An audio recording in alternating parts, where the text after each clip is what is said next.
And we are going to be witnesses and recipients of a rather extraordinary work called Phenomenology of the Spheres, Philosophical Cosmology, from Ancient Spherics to Phenomenology, by Randolph Thompson, Dible II. This is a work on which Randy's been working for years, and it's highly original, but it's also highly deeply based in the ancient world, and parts of the ancient world that are almost never discussed in philosophy departments, so that makes it very rare and very welcome. So without further ado, I'm going to turn things over to Randy, who will read its condensed version of the work itself. And Lee and I will ask a couple of questions, and if there's time left, please join in with your questions. So without further ado, I turn things over to Randy. Thank you.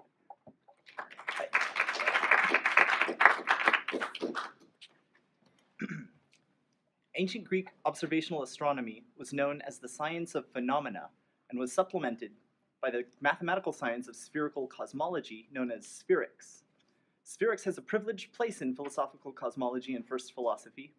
Marking its domain with the figure of the infinite sphere, spherics gives the classical metaphysical realm of ideas its geometrical and morphological spherical horizon. The motif of an infinite sphere and of an indefinite multiplicity of spheres is not thematic in Husserlian phenomenology, but it starts to appear in successor phenomenologies. The phenomenologies of time, in the works of Peter Manchester, Anna-Teresa Tymieniecka, and Hedwig Conrad-Martius, begin to thematize the sphere. By making the phenomenological role of spherics explicit, this thesis will generalize the phenomenological cosmologies of these three philosophers and trace a phenomenology of the spheres as an area for further development. The hypothesis of an infinite sphere gives phenomenology an external foundation capable of accounting for the cosmological constitution of the world, and gives rise to questions for empirical cosmology and theoretical physics. The principal aim of this thesis is to build the case for a phenomenology that incorporates the methods of three particular phenomenological cosmologies, those of Peter Manchester, Anna-Teresa Tymieniecka, and Hedwig Conrad-Martius. Furthermore, this phenomenology will be more explicitly cosmological in its focus than that of Husserl, and in doing so, will return philosophy to its original cosmological context. The spherical worldview is common to the philosophies of Tymieniecka, Conrad-Martius, and Manchester. Manchester, whose phenomenology was most closely connected to the ancient Greek sources of these philosophies, traces their source to the original texts of spherical cosmology called the Spherics. As I researched the ancient Spherics, I realized that although the original texts are lost, the essential intuitions could be reconstructed enough to prove the initials of a phenomenology that could synthesize the multiple phenomenological cosmologies and open a new frontier in the exploration of the cosmos.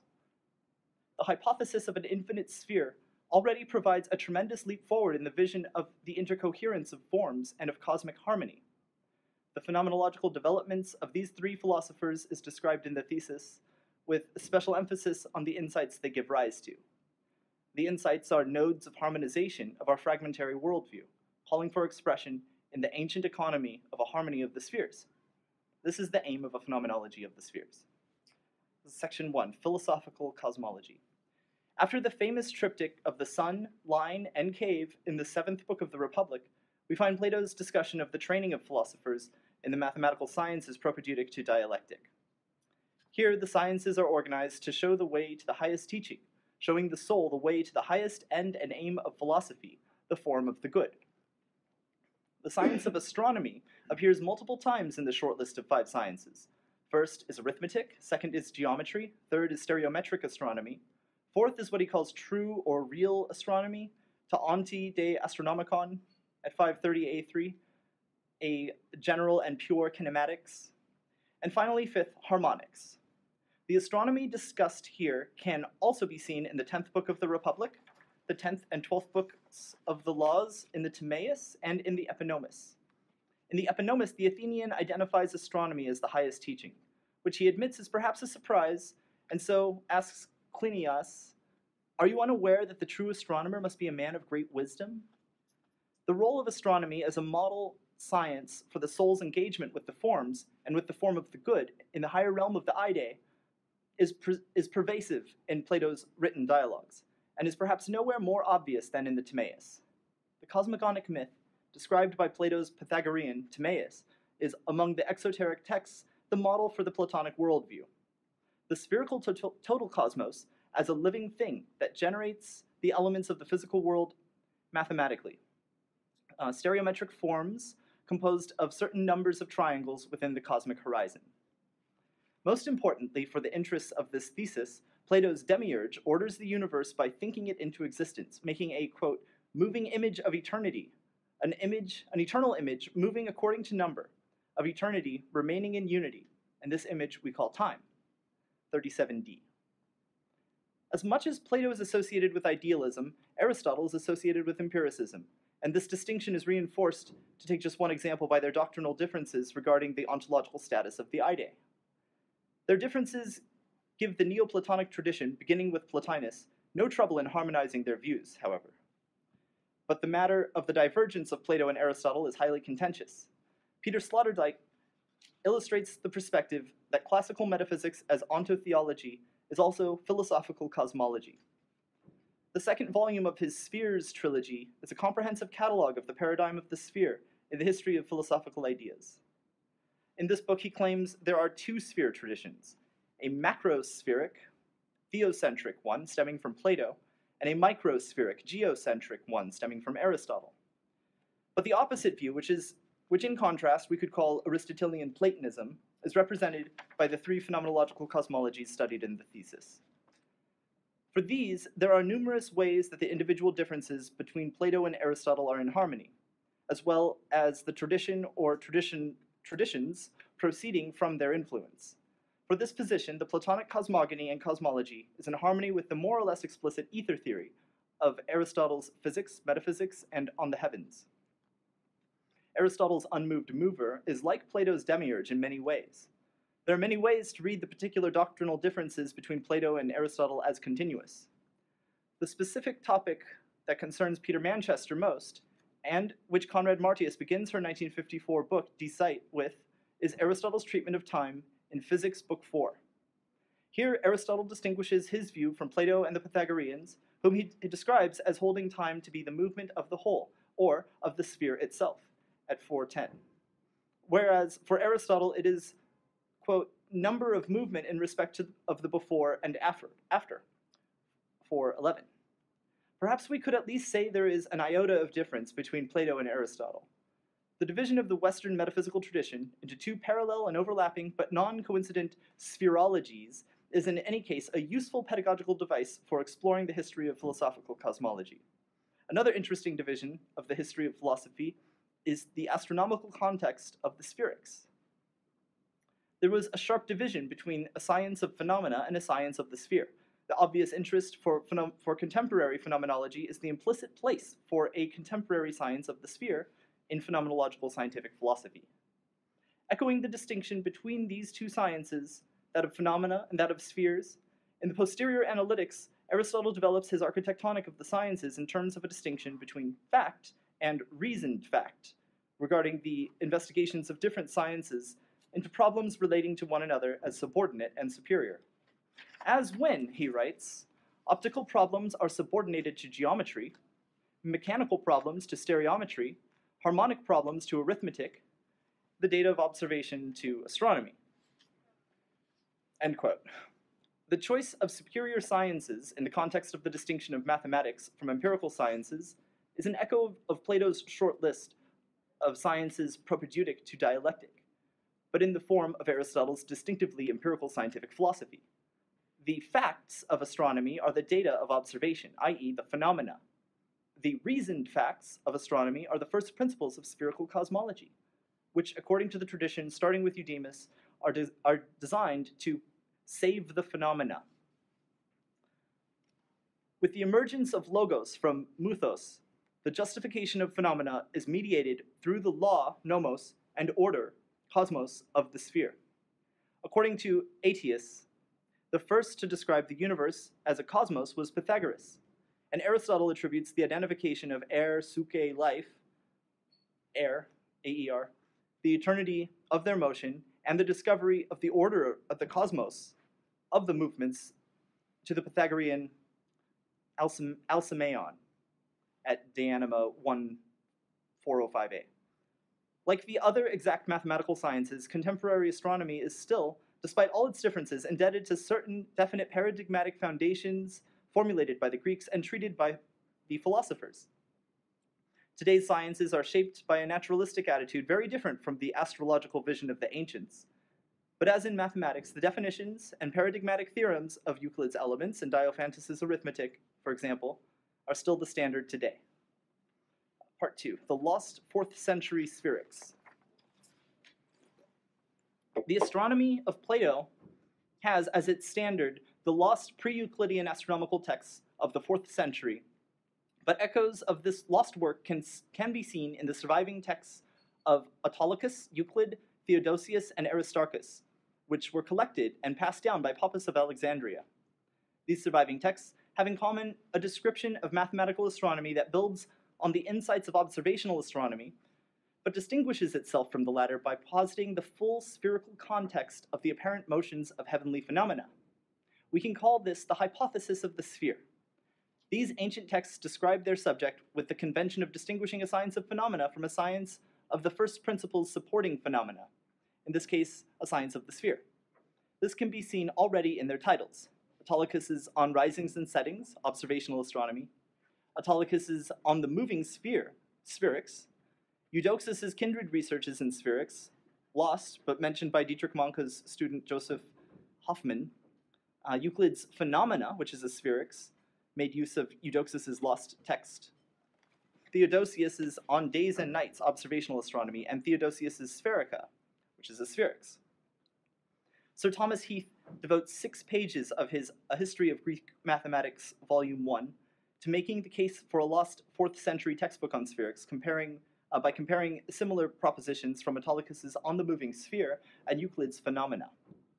Although we can assume, along with Heath, that the lost spherics was similar to the later spherics, the fact that it contained the proofs that the later ones relied upon suggests that there was something in them that was a sort of missing link between our philosophical intuitions regarding the spherics and the dry mathematical treatises of astronomy. Later methodological innovations in early Greek mathematics suggest some other powers of the sphere. The object of Euclid's Elements, Book 13, is, as he puts it, to, quote, comprehend in a sphere each of the 5 regular solids through the construction of the circumscribing sphere involving the relation of an edge of the solid to the radius of the sphere. Archimedes extended the method of exhaustion, which measures a figure from the inside, combining it with an approximation from the outside. One can imagine that these methods of comprehension in a sphere and approximation from the outside horizon could proceed from the intuition of the infinite sphere, giving us a sophisticated metrology, a theory of measure, based in the a priori synthesis of an infinite sphere, an elemental sphere just as a priori and indemonstrable as the Euclidean point. Heath's description of the spherics is more historical than his adjacent description of Plato's mathematical philosophy, which in turn contextualizes the mathematics of Euclid. So we are left to speculate about the philosophical spherics that Manchester alludes to. The postulation of an infinite sphere in the context of ancient Greek philosophy and the history of mathematics is a rich resource for the contemporaneous institution of philosophy that includes in its scope mathematics and cosmology no less than the other special sciences. Part 3, Phenomenological Cosmology. According to the dominant philosophical tradition, we have broken with classical metaphysics just as classical metaphysics once broke with mythology. This tradition ties the break to Nietzsche's proclamation that God is dead, or in Sloterdijk's words, the orb is dead. By this, Sloterdijk means that a philosophical cosmology, as he calls it, of metaphysical orders of reality harmonized in a framework of spheres is dead. This worldview is the Western metaphysical tradition, the metaphysics of presence, ontotheology, and it is dead. After all, what would these spheres be if not myth? Of course, they have always been more than mythological. From the very beginning of philosophical speculation in ancient Greece, these spheres have been present not merely as myth, but as morphological structures framing the entire paradigm of first principles, not limited to the foundations of mathematics and the sciences. The most conspicuous application of the sphere paradigm has always been the astronomy that moved equally from the astrotheology of myth and from the navigational sciences of observational astronomy to the higher astronomy of Plato and the cosmological context of other ancient Greek philosophers. This move from cosmogony to cosmology, with the advent of the Logos, must be repeated today at the scale of disciplines that were once the province of philosophy. Just as myth had to give way to philosophy, now empirical myth must give way to philosophy. With the loss of the center of orientation, the paradigmatic sphere has been marginalized and pushed to the periphery. The naturalization of the sciences and the secularization of philosophical speculation has emptied our ability to imagine this situation and changed the overall academic attitude toward Neoplatonism and its affiliated philosophies of idealism. But the sphere motif is not mythic, it is iconic, paradigmatic, and expresses in its essential morphology an axiomatic foundation for the order of the cosmos. The ordering principle of the sphericity of being is the guiding thought behind three phenomenologies of time, and in the thesis, I propose that we move these insights to a new economy, a new kind of phenomenology, a phenomenology of the spheres. In his 2005 book, The Syntax of Time, Peter Byrne-Manchester showed that it is possible to land philosophical speculation in the higher dimension of eternity. This move is achieved by locating and opening the aperture of the field of intentionality in a way analogous to the opening of the conic section of the visual field to the full sphere of the cosmic horizon. The intentional protensional field is the most graphically recognizable token of Phenomenology's methodology, and Manchester takes a decided stance on its central significance for phenomenology in his more encompassing theory of the disclosure space. In The Syntax of Time, Manchester defines the disclosure space as, quote, an all-encompassing, self-referential equality of an intentional kind. In short, it is the continuum within which phenomena are horizoned as objects. This hypothesis is signaled by the need in Husserlian phenomenology for the unity of time consciousness, and the need in Parmenidean ontology for the Heraclitean logos that stabilizes the framing of time's flux, giving time and space-time a syntax. With the ancient precedents of Husserl's diagrams of time consciousness as its subject matter, the Syntax of Time exposes the original place of phenomenological philosophy in the history of ideas. By returning our philosophical attention to the original meditations on phenomena, Manchester shows how contemporary phenomenology can use its own essential structure to return our meditation on phenomenal disclosure and our experience of the world on its terms to its proper place in the far sphere of the cosmic horizon. The cosmic scale and orientation of philosophy has always been present, and the classical sources of philosophy are explicit enough about this presence, but the dominant metaphysical interest in the naturalization of speculation, especially since the end of the 18th century, has marginalized this orientation and sent it to the periphery. By attending to the periphery, I hope to operationalize the founding intuition of the infinite sphere in phenomenology. Anna-Teresa Tymieniecka, a student of Roman Ingarden and founder of the Analecta Husserliana, the yearbook of phenomenological research, and of the World Phenomenology Institute, developed a phenomenology of time and of the world order that is morphologically similar to that of Peter Manchester. Her phenomenology of life and the human condition centers on life's intrinsic function of the disclosure of being in space and time, a conception of life that she calls ontopoiesis, life's intrinsic spacing and timing. This conception follows the development of a philosophy of life from Wilhelm Dilthey, José Ortega y Gasset, and particularly Edmund Husserl. Tymieniecka's phenomenology is a deepening of Husserl's last phase of phenomenology, that of the life world, in the direction of the task that he set for phenomenology's further development. Her phenomenology of life arises from the early Leibnizian philosophy of a multi-spherical constitutive schema of the universe, consisting of metaphysical world orders as the condition of the real world. In her tireless engagement with analytic philosophy and the special sciences, she developed a united front between phenomenology and scientific cosmology, devoting her last decades of life to conferences on the theme of life in the cosmos. Tymieniecka's own phenomenological philosophy acknowledged the influence of the real ontology and natural philosophy of an early student of Husserl named Hedwig Conrad-Martius.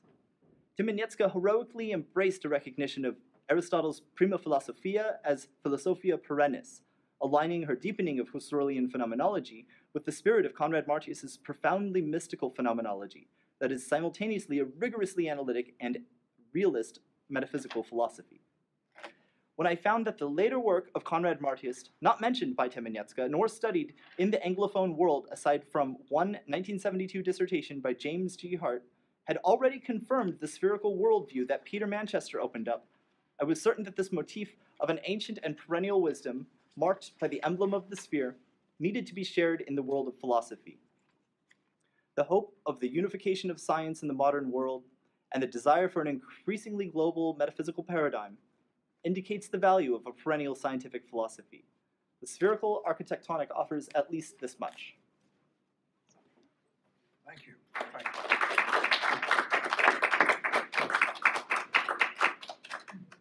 So, I'm going to turn to Lee for the first comment and question.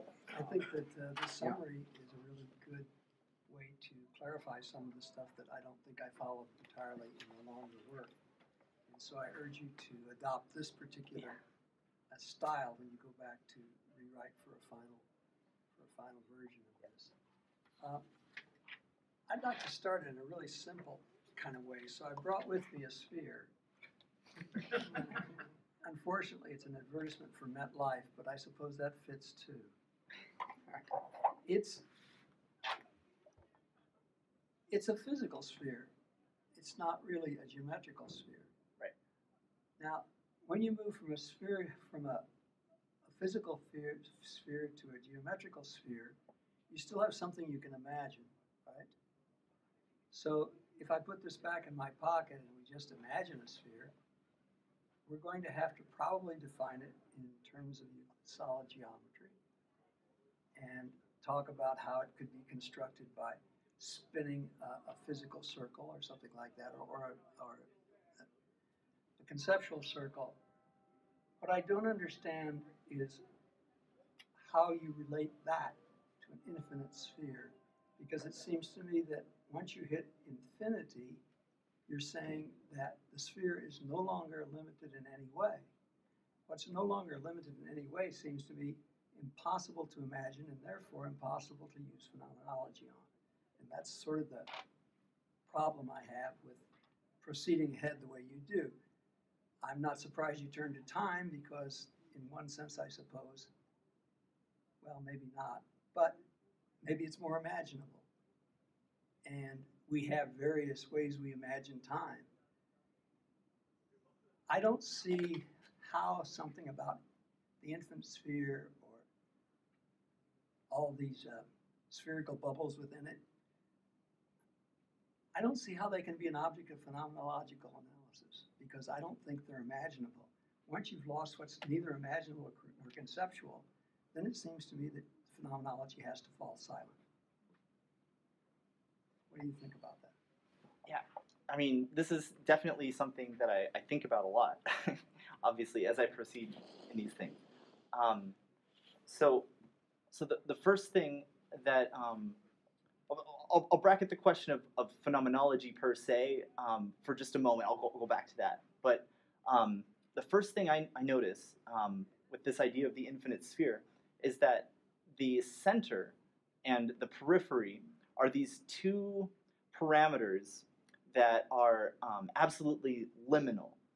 In particular, the center in the ancient Pythagorean way of expressing it is, at least in some cases, identified with peros, or limit itself. I mean, certainly there's the kentron center is sometimes in the more philosophical context of these mathematical discussions identified with the monad. So I mean, when the mathematical concepts of the ancients are contextualized in the way that, for instance, Plato, Aristotle, but also all those other ancient Greek philosophers do, then these connections of like paros with the monad and so on, take on this philosophical valence. Now, of course, this is not necessarily a phenomenological valence. In fact, it probably necessarily falls outside the realm of phenomena. It's necessarily outside the phenomenal universe. In particular, what I had in mind when I was first thinking about this issue, or even before I thought that there was like an infinite sphere, or what that could possibly mean, when I was just dealing with Peter and his allusions to an ancient spherics and this image that appears in the syntax of time of Husserl's diagram and like how it opens up in some way. I was also investigating Husserl's late book, The Formal and Transcendental Logic. Now, Husserl in that book, he develops a way of expressing ontology on the model of apophantic logic, the logic of judgment. And so these judgments, from what I gather, are very like peripheral. In particular, they're syntaxes.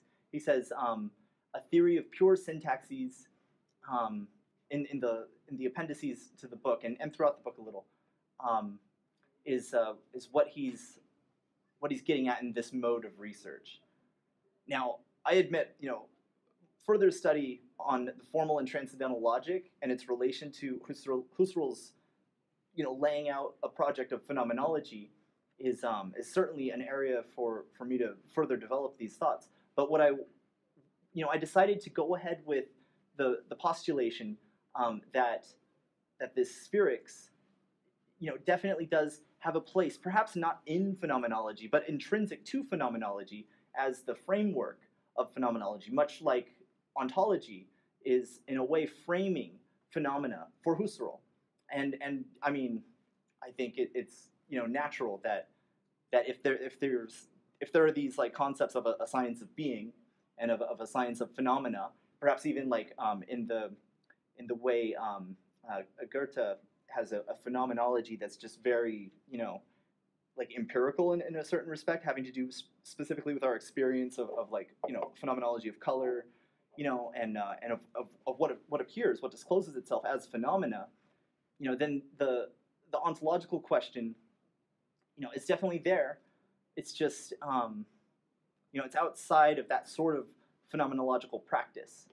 But I mean, what made me think that it wasn't an appropriate way of contextualizing phenomenology was not only following Peter's lead and these other two phenomenologists in their unique developments of phenomenology and in their apparent comprehension of Husserl's, their intuition of what Husserl's point that he was driving at was at different stages and overall with the task that he later in his late in his life identifies, then I feel like there is this ontological sphericity that, of course, is specifically a Parmenidean motif, of the roundness of being. Bachelard has an essay on this, and Jaspers is all about this. His encompassing, is this as Sloterdijk puts it, an ontology of the periekon, of the surroundings. So he calls it a periekontology.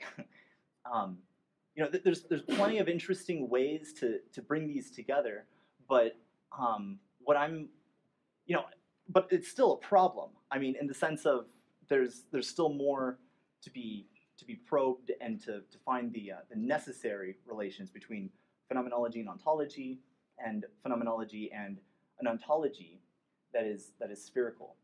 And this implies maybe that the spherics is ontological and not phenomenological. But I think my point is that there is in the ancient precedent of a science of phenomena versus a science of the spheres, a place for spheres in phenomenology. And I've tried to like imagine different ways of like experiencing these spheres or something, but the infinite sphere, upon which I'm saying, like as a sort of deductive system, a phenomenology of spheres, and in fact just a multiplicity of spheres, a harmony of the spheres, is based, which in the ancient works is a way of understanding apeiron, as in relation to Peros, then there's it's definitely a place for development. I just find a really strong case, not only in those three phenomenologies and in the ancient precedents, but just in the very idea of what phenomena is and how we comprehend it in an invisible way, in a liminal way, in a syntactical, purely a logical way. I think if the spheres are to be distinguished from phenomena, then it's as not only the being but the logic of the derivation of being, and of the there's an order of derivation and an order of what's the other thing, emanation or something. Peter talks about this. Definitely it's not something that I've worked out in the way that Husserl has worked out phenomenology per se, but I just find that it's certainly a promising avenue for research. Then my next question is, if we stay with your ideas here on spheres and on the conceptual sphere that has no limits, how do we, there's a flip somewhere in here that I must have lost. How do we change to time in this particular thing? Because it doesn't seem to me that from what you say about either the geometrical spheres or the imagined spheres of Peter lying on his back in a field, or the other kinds of spheres that we can conceptualize, they all seem to be fairly characterized by timelessness. And so why the move within this to time? Or another way to put it is, you could take each of the three authors and tell us why they bring up time. Yeah. Okay. Yeah. I mean, if there's time, I can reply to that briefly as well. But I just we have eternity. Yes, infinite time. I mean, well, okay. So real briefly, I think this is a very good point. I'm gonna come back to this and just mark it. You can just mention any of the things I said. Don't have to answer all of them. Yeah. So you mentioned the idea of dimensionlessness, and this is actually very much what I'm thinking. Like, so I found among some like secondary notes and stuff that that Don Welton made a response or a review of the syntax of time in one of Peter's early presentations of his project, and his at least one of his main points was that he found it really interesting, not so much for what it says about time, but what it implies about space. And as I worked with these phenomenologies, I mean, there's always for Peter, it's very much a phenomenology of time, and space is kind of implied. And I think I get why he does that, because the way he puts it in the beginning of one of his 5 chapters, like maybe the beginning of chapter 3 or so, he says that time is the peeling edge of physis. We've already gone through this, say according to the Neoplatonic tradition, we've gone through this this construction of space-time already in these lower dimensions, and time is the higher dimension of manifestation. So the dimensionality of time is the cutting edge of our being. So what we experience is in time, and it's in this dimension of time that we're able to look back and see a world of space that's necessarily a world of space-time. And so there's the interesting relations of space and time, and this idea of space-time, which is not strictly a contemporary idea, from Einstein, but I think it was Cornford who was saying that the ancients didn't really separate time and space. I'd have to track that down, but that, this idea of space-time makes it possible for us to think of these things together in the context of dimensionality, which in some of the secondary literature on the ancient sources that I found do call the diastema, the interval. There's another word that they specifically translate as dimension, or maybe they're translating diastema as dimension. But this idea of dimension, I think, already implies the idea of space-time. And phenomena are always dimensioned. They're already perhaps in this context, in a sphere. But when you go to the infinite sphere, you leave the temporal realm. Yes. Even in Peter, I think that belongs to eternity. Right. So the consequence of this is that the foundation of all of this is not about time or space at all. Right. Yeah. And so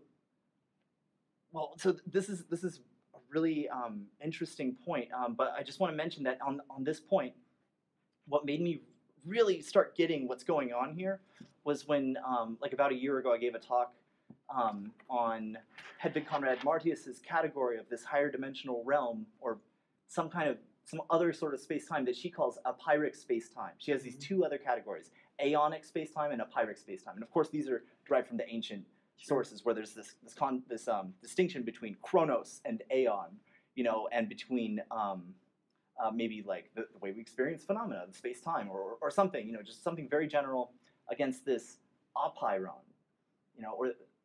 the world against apeiron, which in some of the ways of some of the cosmographs, it's the outside, all outside here, outside the sphere, so that, like the Stoics in particular, because Peter uses the term sphere of the all, the Stoic conception of the universe, according to like Samuel Sambursky, his main source, is that they had this physics and cosmology, this picture of the universe, such that there's this idea of the total cosmos, okay, very Platonic and familiar in a certain way, and then there's this void outside. So it's like the void of the atomus, perhaps in some interesting ways, but this void outside plus the total cosmos equals the sphere of the all, because it's the all that includes the totality of all possible universes. I think it's a good way of putting it, just to get an idea of it, and the void. So it's like definitely all. In fact, I think the way Peter describes this concept of the all at sometimes is the alls in the plural. Just to like show that it's really not just like a singular concept of like the one infinite sphere. It's not one.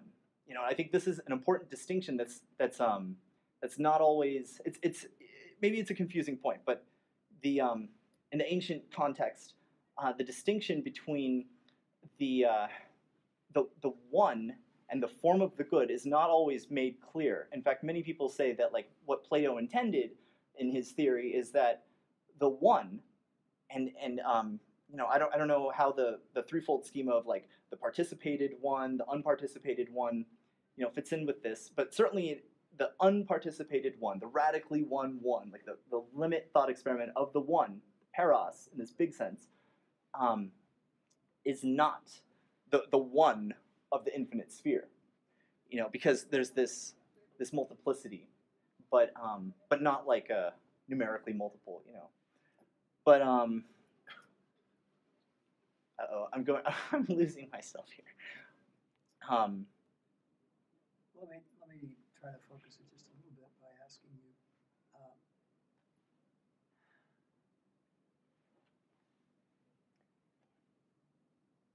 For Peter, I think the now is the ingress of eternity. And I would, if it were up to me, I'm not doing what you're doing, but I would identify the eternal with the infinite sphere, because both of them are completely different from our space and time. And at the same time, to try to conceptualize them properly, it seems to me we have to work in both space and time and deny the reality of both of them. And then I always wonder, well, what do you get? Because in the tradition in which I was brought up, what you get is divinity. And what you get is something that doesn't belong in time, time belongs in it. So I would reverse all of this in some kind of way and say that your infinite sphere and your eternity as opposed to time actually comprehend or embrace all the rest of this stuff. Yeah.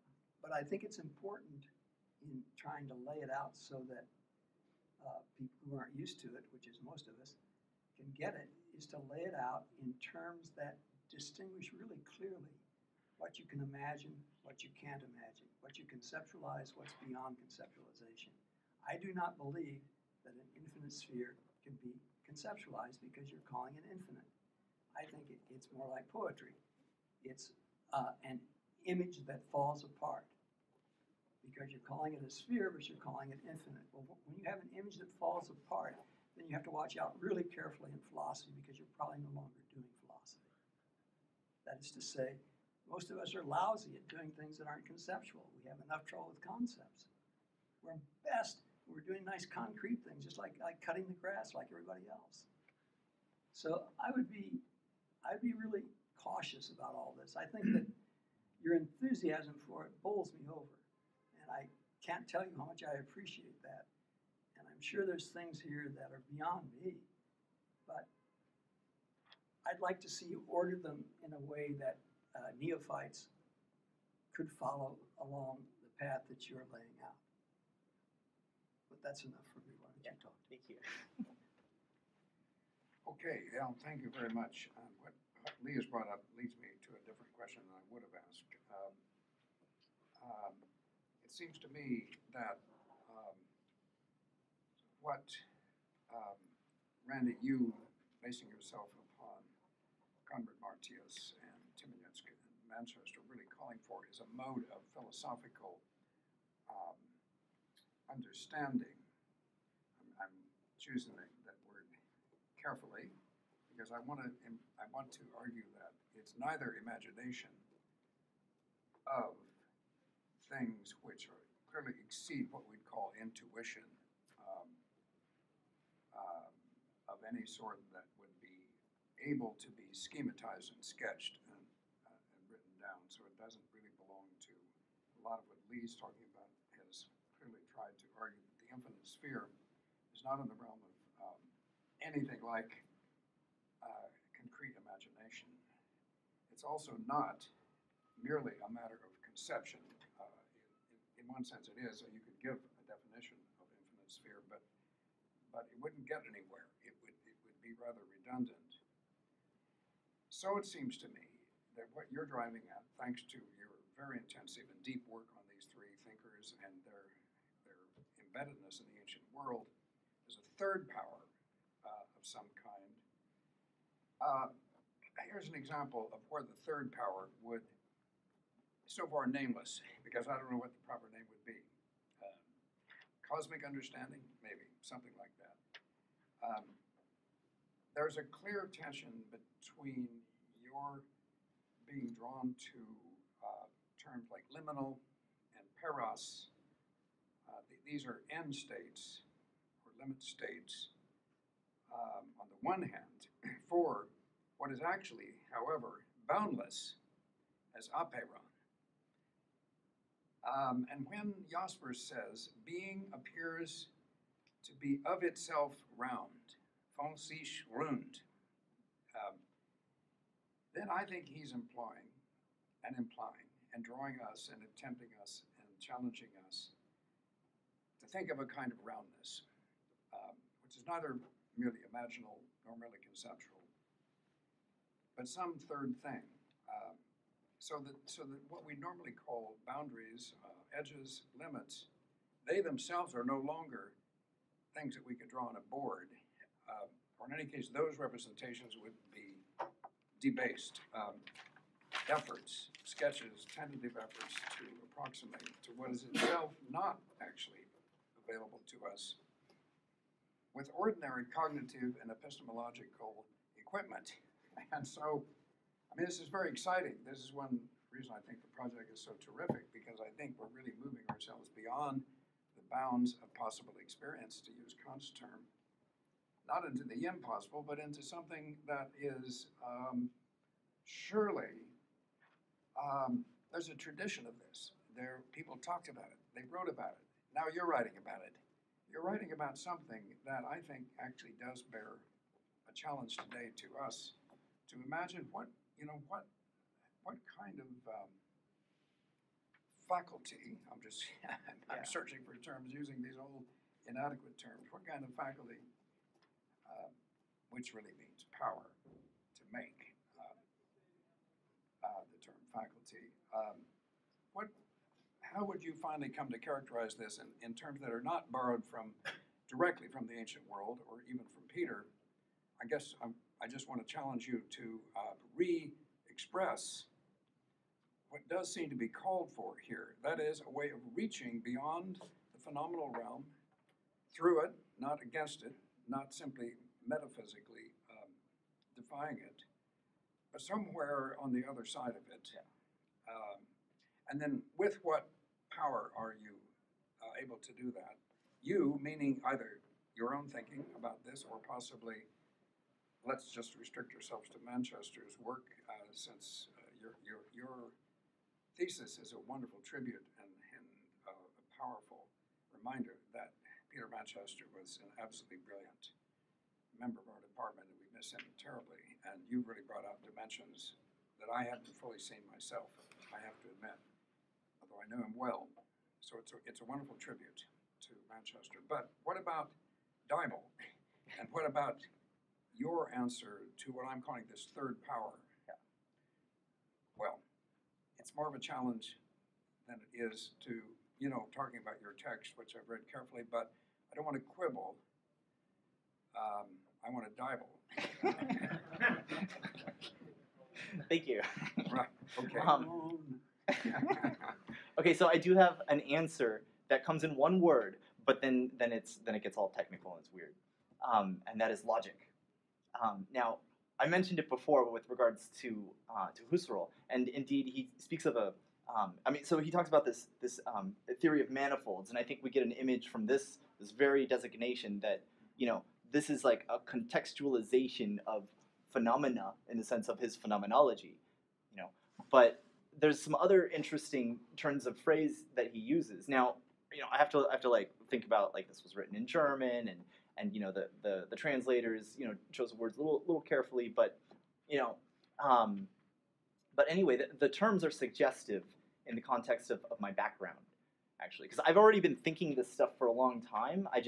I never thought of it like in terms of spheres and in terms of like the cosmos, and specifically in the cosmos as a sphere, this ancient worldview that also resonates in these phenomenologies, until Peter passed away, and I read his book, and I got into this line of research. After Peter, I studied Tymieniecka, and then I found Conrad-Martius, and that's when I was like fully on board with this whole hypothesis.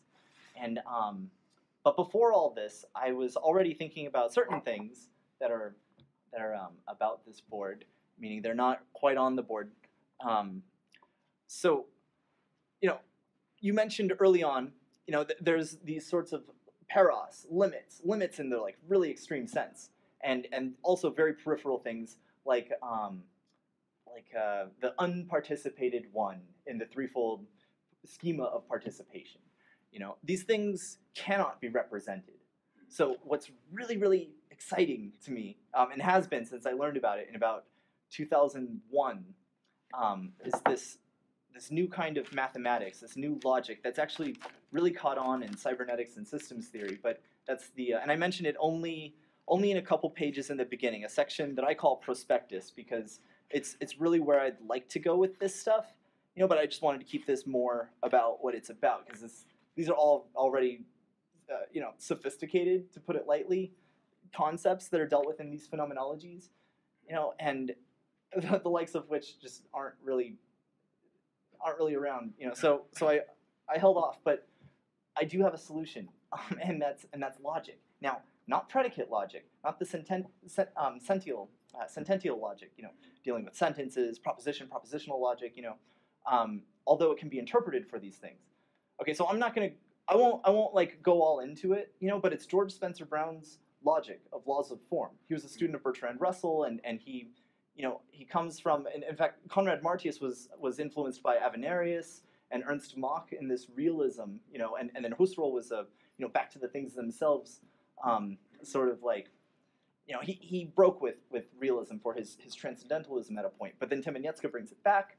Well, anyway, Russell, of course, logical positivism is very much a, I wouldn't necessarily call it realism, but it's logical positivism. But what it does is it brings to a point this, this problem that really characterizes the modern developments, and that's, I think Foucault calls it paralogy or something, and for Merleau-Ponty, there's this idea of a contradiction. That's a fecund contradiction, he calls it, and he refers to the paradoxes of subjectivity. All these things that are logical expressions of a problematic in the world of logic. Now, Spencer Brown's work is, in the thing I read, I started referring to this as an economy, a new economy, and I think maybe it's possible that the reason I see it as such an economy is because this guy George Spencer Brown's work, which I was influenced by, he was someone who I got really into when I was younger, who I called up and I started talking to him, and he was a sort of mentor, more on the spiritual level than academic, perhaps, using the word in a colloquial sort of sense. And there's this thing on the board that's not really there. There's this situation that's an economy.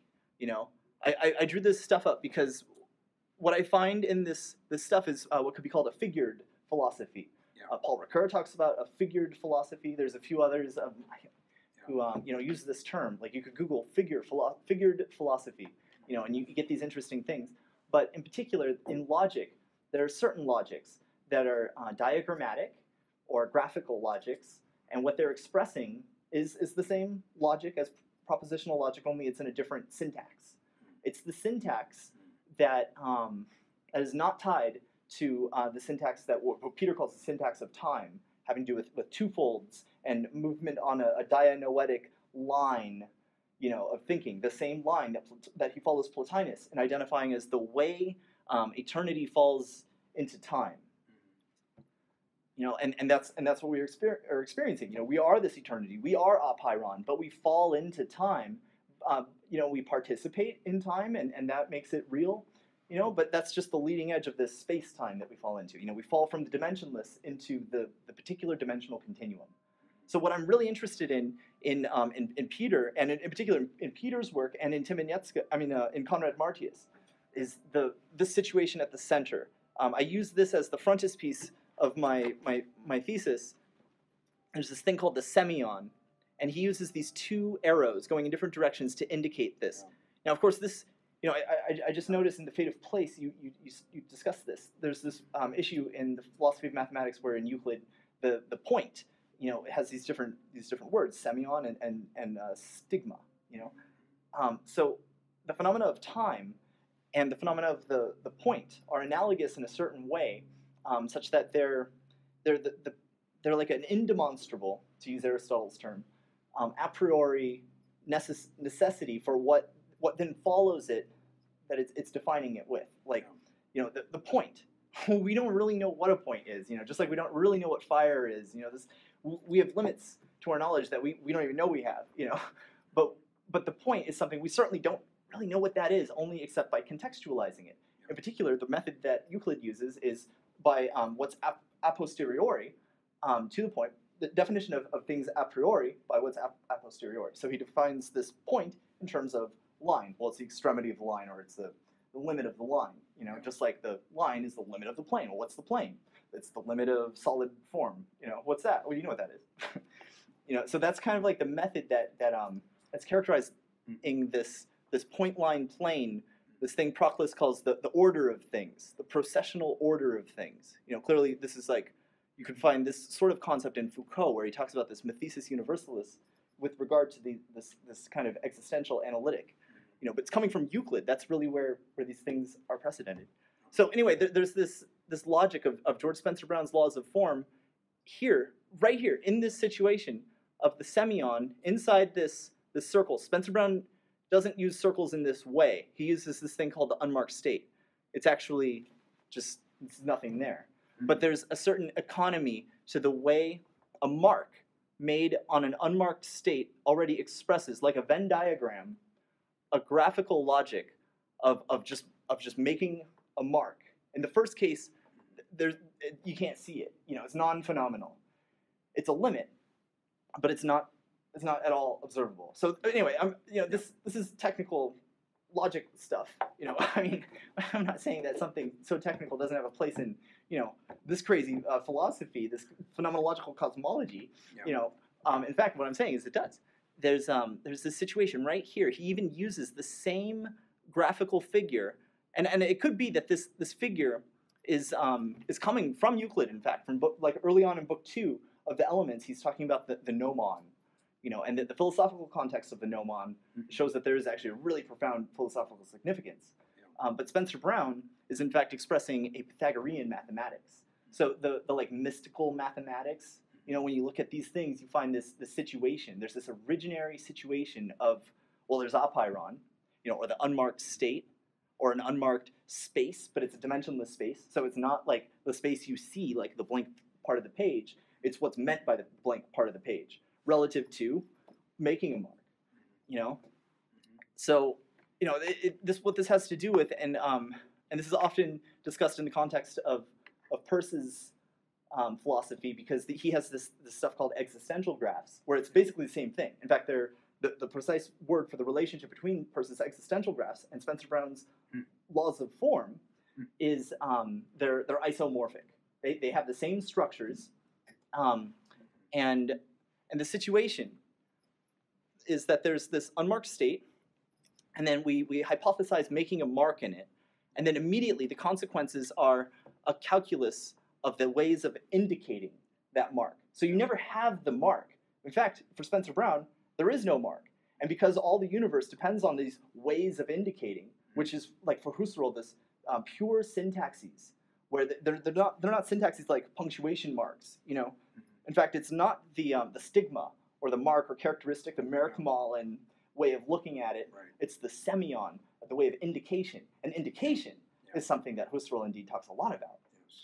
In relation to expression. He does. And Merleau-Ponty then picks this up, But this level of indication is the physical, or it's like metaphysically physical, like the real hard, concrete. And for Conrad-Martius, this is the pure hyletic potency of the very center of the situation, what Dietrich Manke calls the Allmittelpunkt. And this is what she calls the founding ontological dynamism. And it's expressed just right here. It's the same locus classici that they use in Aristotle, and it's just this right here. There's nothing there. It's just this double intentionality of phenomena. Phenomena necessarily has this double context. So I think that's a perfectly fascinating and convincing answer at one level, but I think you still haven't answered my basic question.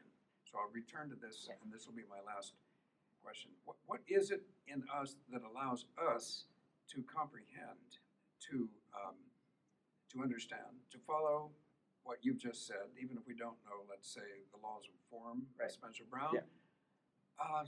There's some power within us, as I was calling it, that allows us to somehow pursue matters beyond what we had just given as an alternative, the purely imagined or the purely conceptualized. What is that? What is that power? And I still haven't heard. I haven't heard the name for it. Yeah. You said logic. Yeah. But logic's not so much a power; it's an enterprise. It's it's Right. an undertaking. It's a theory of form in some very rich sense. But then there's something in us thinkers, whatever we may be, and perhaps also non-human thinkers, we don't know, that allows us to understand the universe according to such ways of thinking, right? And there are now several of them, according to you. So is there a short answer to my question? Or is that just like nameless? Is it just Right, going to have to be a power that was not named in the ancient world, still not named, but is presumed, it seems to me, by a lot of the work that you're doing? I'm not talking about an anthropomorphic, merely psychologistic principle. There has to be something, at the level of deep understanding that is shared between anyone thinking of spherics from any century, from any culture, from any point of view. There must be such a deep faculty. Yeah. What would we call it? Yeah, I mean, you said unnamed, unnameable, as yet unnamed. Well, as you yet know? unnamed. Yeah, at least. yeah. You know, and I still want to say logic, certainly not the like sedimented forms of logic that have found Yeah. expression. Yeah. You know, and therefore, what is it? I mean, is it just the theology of the logos? You know, or is it like some new kind of logic? Like maybe Spencer Brown was developing this new kind of logic. Perhaps it's ancient and perennial, you know, Pythagorean, Yeah. but you know, nonetheless, you know, just kind of forming from the ether. Okay, but then with what? With what faculty Yeah. was he forming that? Right. And I how mean, can we understand him thanks to you conveying the gist of what he said to us? Yeah. Well, I mean, That's where I'm. what's in a name? Well, okay. There may be no coherent answer to this, but I think Peter Caravetta might have a clue. May I? Please. Oh, sure.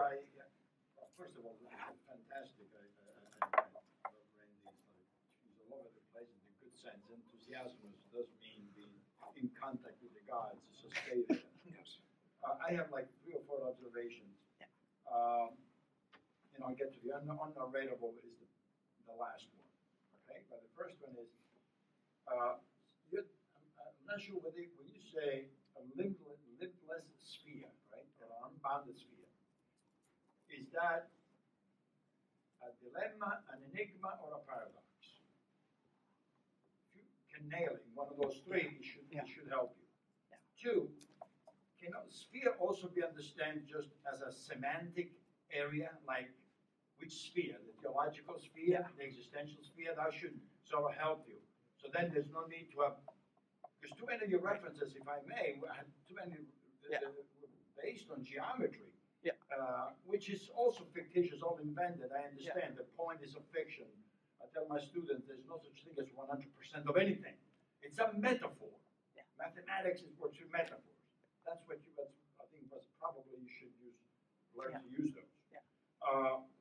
The way you depicted that, and you looked at the medieval cosmology. I mean, it looks like it comes out of St. Thomas Aquinas. This thing. And how do you deal with the unarrateable? I mean, I'm going to leave the thing that we pointed out about the dimensionlessness. You know, I think you said something about that. I mean, you raised some really interesting questions. But how do you deal with what cannot be named? And okay, I thought it was going to be my last point. I have one just little one before that, and that is, how does all of this relate to the fact that today we have a theory of astrophysics which believes that there was a Big Bang, which the universe apparently for the last 30 years, top physicists think that the universe is expanding this way, which to me just suggests the fact that if it's moving this way, there must be a blowout point here, so it all comes from what, the unmarked state? So think about what astrophysics may have to contribute to this. And finally, the unarrateable. The unarrateable was resolved a long time ago through allegory. I mean, from the Rerum Natura through the Divine Comedy, through Paradise Lost to William Blake's Jerusalem. And I mean, I think maybe you should take a year away from this and get into like great allegorical literature because that's how they talk about what cannot be logically understood. I mean, then they had a system where like the spheres move, like, you know, there's the ultimate sphere and the answer, and everything moves inside, but it still made room for the Aristotelian moment, you know, in our empirical lives. But it was eternity. So, I mean, I love the idea of a limitless sphere, but I think it has to be what you imagine as the unmarked state. Maybe, and ultimately, I think that one of the words you used at the end is upon your suggestion, what would you call this? Well, it's a theology of the logos. That's what it looks like. A theology of the logos without, you know, with a theos, which is not marked by culture. It's just like the vision. Theos means life, means vision. So that's what I think, the life of the logos. That's what you seem to be going there, and you're struggling, and you're like navigating it, and I love it, but it needs a little bit of and which is important. I don't want to be like him now, but think of how you explain this to a high school student. that's the key to me, because if you can explain this, you will be forced to use examples. You'll be forced to use fairy tales. You'll be forced to use allegories to explain this. Yeah. Okay, thank you. No, thanks, Peter. That's a very good question. Let's let Randy respond to that. The discussion can well continue. I'm actually doing another building. I'm teaching a seminar in the Hispanic department this evening, so I'm going to have to quietly vanish. And Lee and I will consult later in terms of the outcome, the formal outcome. Oh no. Well, Thank God for email. That's all I got to say. yeah. You ever try to catch this guy? No, but he doesn't have to answer my. Don't worry, just some observations. Yeah, He can I come to my would office love next to. week and we'll talk Yeah, about it. okay. Yeah, that's a good idea. Yeah, don't answer. I mean, well, this is terrific because Paul Ricoeur, I know, is someone who you're familiar with, and this is a lot of. Can I say something real quick though? I mean, well, I know you have to. Well, this dimensionlessness. Go ahead. You know, these words like the unnameable. You know, the dimensionless. You know, and the unnarratable and poetry. You know, all these things have a certain semantic quality about them that is necessarily like what you've said. Ricoeur ends up with is a productive aporia. Yeah. Now, I'm actually following this tradition of not a aporetic of the ancient world, but definitely a telos, you know, which is very, very antithetical. I mean, in a way, you know, it's sort of both, I hope, but I think in particular the idea of dimensionlessness is something that I'm really trying to use. This really hard idea of a continuum, you know, the space-time continuum and hyperspace theories and all these things, you know, and these classic, you know, sources of this. But the idea of dimensionlessness, you know, is very much the way to like really solidly contextualize the primordial situation of this original arithmetic and algebra of the laws of form, the calculus of indications. I mean, I'm really deferring to Spencer Brown because I think that he, of all these people, actually really contributes this new thing. Let me read them and then we'll talk about it. Sure. So what we'll do is we'll call it to a formal close. But again, those of you who would like to linger and talk with Randy and raise questions of your own, assuming you can linger, the discussion can well go on. John Montani often has things to say on these occasions that are very thoughtful. So I would want to encourage them. I'm sorry that I can't actually stay myself, but certainly it should continue. This is wide open. And thank you all for coming. Yeah, okay. All right. Okay. So maybe just the several of you, and then we can walk out and talk. And yeah, okay. All right. And Randy, you'll hear from us later. All right. Yeah. Thank you. Not to worry. Thank you. Well done. Well done. Yeah, right. Give you that. Oh, thank you. Define that very quickly. When are you meeting with Basha? Thursday? With Abdullah. oh no, it's Tuesday. It's tomorrow. We should talk Yeah, you mean for the Yeah, and tomorrow I have to go for knee surgery. So what I'm gonna do is I'm going to send him, scan this. Okay. And Okay. I We got a send sphere. it to him. I made some observations. yes. So, Okay. you know, the very, Do you have a I couple don't of know. questions you This can is send to me? kind of like You know, just general questions. a Western that I could then cultural read. practice. okay, that okay, happens but in I this wanna send to department. him the actual But text. I yes, didn't have a yes. chance, you just came back from a Especially conference. because it seems And I was like hoping he'd be there's here a today. No, he wasn't here. describing a lot of preparing these for tomorrow. ideas. But why don't If you you? looked outside yeah, of that'd this be wonderful. kind of He'd love to hear lineage, from you. Yeah. Yeah, no, I know, If and, If you have I mean, time, send me a quick there are- email. Yeah, there are with a literal, question. With, you like, know, a couple of astrological questions that we globes can- from What like time- the first what time century you meeting? BC in China okay. from Chinese Is astronomers 2 to that are 3. dealing with Okay, before then, you get a outside quick of question the from me. Yeah, that's it. and there's a lot yeah, of I'll be online. there's a lot of early Chinese astronomy that deals with spheres. The one astronomer that comes to my mind, he's later than a lot of them, but first century AD, Zheng Heng, Zheng, and he, I don't know to what detail, but I know he deals with a lot of astrological spheres, and there's a lot of early Chinese writings on spheres. And then I was wondering, like, Thank you. Al-Kindi. Yeah. I know he was a huge fan of Aristotle and kind of morphing his work into a more Islamic worldview. shortly after Aristotle. Yeah. But I know he dealt a lot with cosmology and in space, and I don't know if maybe like going outside of this very strict lineage, Yeah. maybe there's other cultural thought that could maybe contribute. But on the other hand, I know that I don't know his name, the guy with the ball. If the language ends up being like, I guess, too poetic and lacks a sort of concreteness that seems to appear in some ways in like Western philosophy. Yeah. I mean, that might be a very real definitely. Yeah. This is terrific. I mean, okay. So first of all, thank you positively for the contributions. You know, I mean, I'm gonna look into these. Like, I don't know anything about Zhang Hang. Is that how you say it?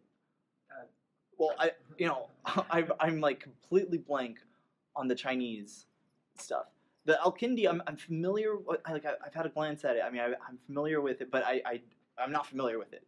You know, I definitely want to go there. You know, and I certainly know that like for a while, and still I'm looking in like the Islamic world for sort of like lost intuitions, you know, and lost texts from Aristotle and so forth, you know, and there's maybe it's Al-Kindi who has this spherics that, yeah, I think it is, who develops the spherics perhaps after Theodosius, but you know, I don't know how much like he was knowledgeable at the time, because I got to figure out like when did Athens library like burn up, and you know, I don't know exactly why or when or how these spherics were lost, and I'm really curious about these like intuitions, so these proofs, you know, and I think these proofs, I'm being, you know, hopeful, but you know, I feel like these proofs have something very subtle about them that is informative for this unnameable faculty that Ed was talking about, you know, because there's this like way of thinking that just isn't part of our Western paradigm, although I think it used to be. Like Peter's point in the book and in these like introductions that I found to it that are unpublished is very much to mean what he means in the history of ideas, which like throws it in a different situation.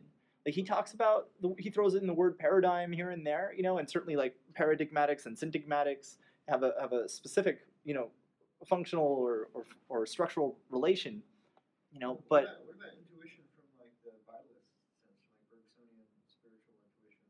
Oh yeah. I mean, so Tymieniecka, I said, you know, she boldly identifies Aristotle's first philosophy with the Philosophia perennis, you know, and this idea of the perennial philosophy is very much something that the vitalist tradition is into, you know, because they're very much like the spiritual, you know, the spiritual ones who have this intuition. Now, in Conrad-Martius, there's a really interesting point on this. She and I've been talking to James Hart trying to find out exactly where she talks about this stuff, because he refers to it in his dissertation. She talks about, just like there's the natural attitude, which is bracketed to do phenomenology, you know, in the epoche, and then you return to it, you know, with the knowledge of the world of form, you know, the form of the Poland Spring water bottle, you know.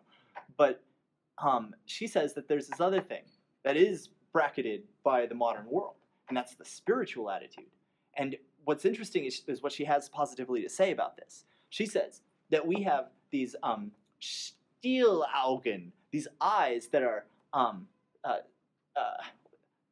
stalked like the stalk of a vegetable, or and yes, the antenna, you know. So she says we have these like antennae, okay, not like this, but instead our eyes are antennae out there in the world, you know. Like, and if you kind of picture it in this vitalist or you know, in this way, it's like apeiron, you know, God is out there like, you know, and for him, our microphones are also speakers. Our eyes are also whatever the opposite of an eye is, you know. So they're out there in the world. What about this concept of harmony? Is this really growing out of the Leibniz pre-established harmony? Yeah. And also, so can this harmony be jeopardized in any way? And like, I guess a question would be like, what's at stake in conceptualizing the spherics? Can we can living in closer contact with this vision of the spheres, how does that make one's life better? You know, Yeah. rounding one's life out. Yeah. Can we have a more rounded life than others? Yeah. And what could this do for a human being? And I guess the lingering question is like, what's the relationship between something like human freedom to this kind of harmony that you've been talking about?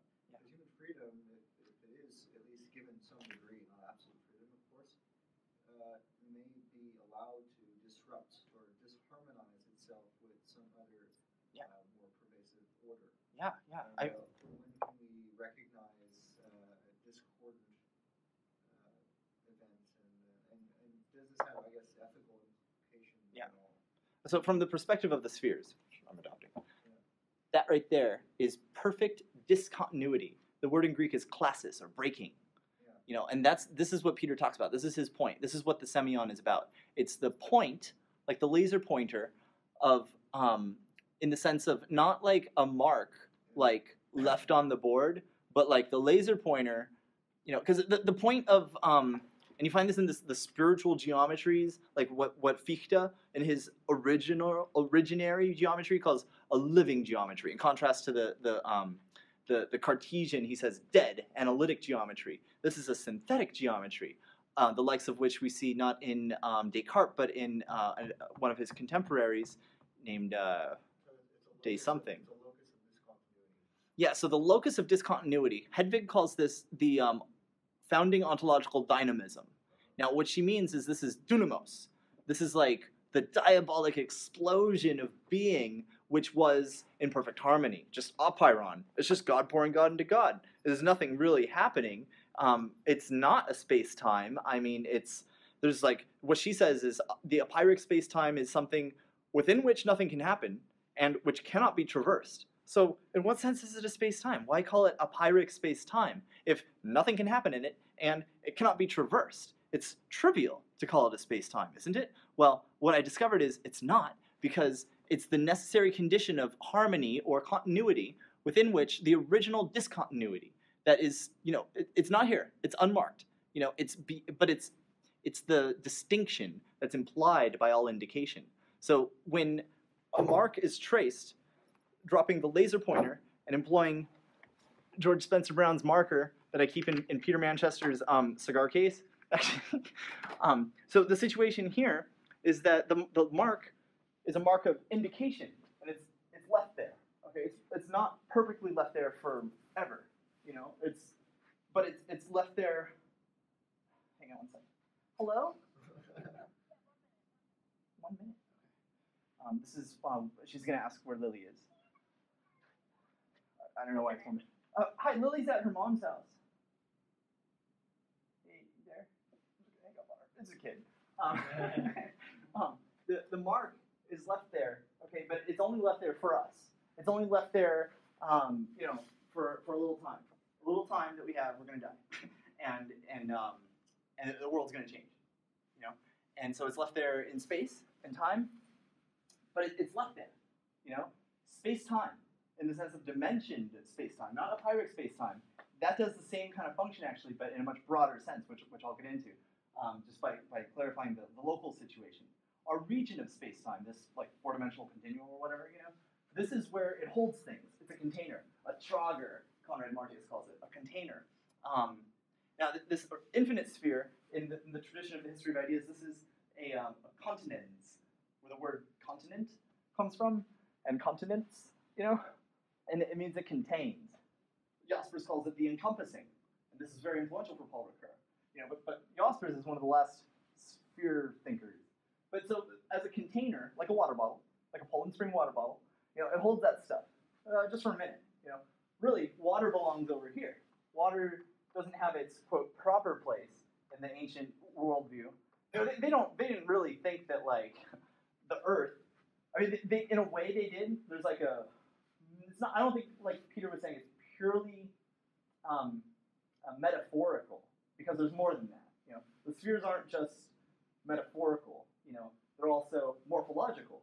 They express mathematical truth. And perhaps these all break down. Everything breaks down in the ultimate situation.